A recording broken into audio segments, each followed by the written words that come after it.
कभी कभी प्यार सामने होता है, फिर भी हम उसे पहचान नहीं पाते।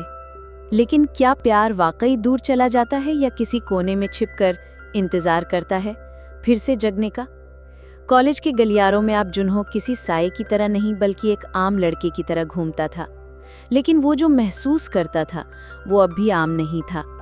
हाना को देखकर उसका दिल पहले की ही तरह तेज धड़कता था। फर्क बस इतना था, अब वो अदृश्य नहीं था। अब उसका डर असली था। अब इनकार का सामना करना पड़ सकता था। हाना हर दिन थोड़ा थोड़ा बदल रही थी। वो अब अकेले बैठती थी, कभी आसमान देखती, कभी जमीन। ऐसा लगता जैसे वो किसी अनदेखे एहसास से जूझ रही हो, किसी ऐसे के लौटने का इंतजार जो आ तो गया है लेकिन पहचान में नहीं आता। फिर एक शाम कॉलेज के बेंच पर बैठकर उसने अपनी डायरी खोली। कभी कोई हमारे इतने करीब होता है कि हम उसकी मौजूदगी को नज़रअंदाज कर देते हैं, और जब वो चला जाए तब उसकी अहमियत समझ में आती है। पर अगर वो लौट आए तो क्या होगा? क्या हम फिर वही बन सकते हैं? जुन्हो, जो वहीं पास के पेड़ के पीछे खड़ा था, सब सुन रहा था। लेकिन अब उसने ठान लिया था, वो हाना से अपनी पहचान नहीं छिपाएगा। उसे वो साया नहीं, एक इंसान बनकर चाहना है। अगले दिन कॉलेज में एक अनाउंसमेंट हुआ, अनोनिमस लेटर्स बोर्ड, जहां कोई भी बिना नाम लिखे अपने जज्बात शेयर कर सकता था।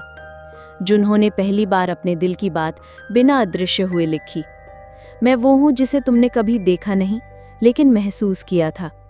अब मैं सामने हूँ, लेकिन क्या अब भी तुम वही महसूस कर सकती हो? उसने वो चिट्ठी बोर्ड पर टांग दी।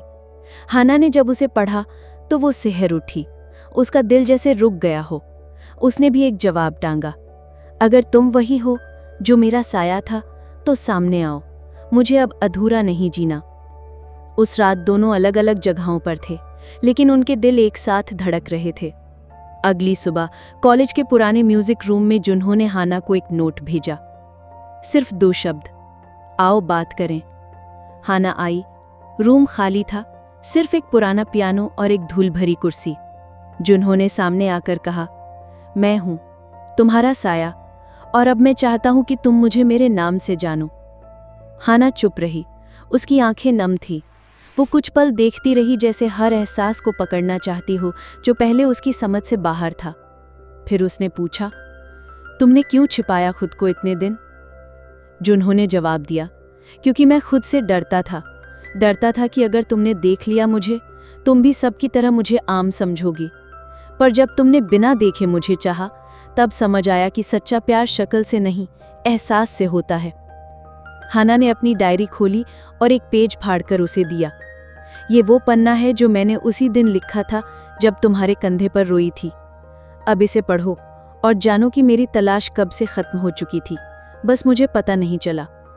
जिन्होंने वो पन्ना पढ़ा तो उसमें लिखा था, जिस कंधे पर मैं रोई वो दुनिया का सबसे मजबूत सहारा लगा। मैं नहीं जानती वो कौन था, पर अगर कभी मिला तो मैं सिर्फ एक बार पूछूंगी, क्या तुम हो वो जिसे मैं हर रात सोचती हूँ? अब कहानी सिर्फ साया की नहीं थी। अब वो 2 लोग थे जो एक अधूरी मुलाकात को मुकम्मल बना रहे थे। लेकिन क्या ये मोहब्बत इतनी आसान थी? नहीं, क्योंकि अब कहानी वहां पहुंचने वाली थी जहां अतीत का एक चेहरा फिर से लौटेगा। कॉलेज के पिछले सेमेस्टर में एक छात्र था, वीर, हाना का पुराना दोस्त, जो हाना से एक तरफा प्यार करता था। और जब उसे जुन्हो का नाम सुनने को मिला तो कुछ टूटा उसके अंदर। वो जो कभी बाहर चला गया था अब लौट आया था, और इस बार वो खुद को अदृश्य नहीं करेगा, वो सब कुछ सामने से बर्बाद करेगा। प्यार जब मुकम्मल होने लगे तभी सबसे बड़ा तूफान उठता है। अगला कदम जुन्हो और हाना का नहीं होगा, किस्मत का होगा, और हर कहानी में एक विलन भी लौटता है।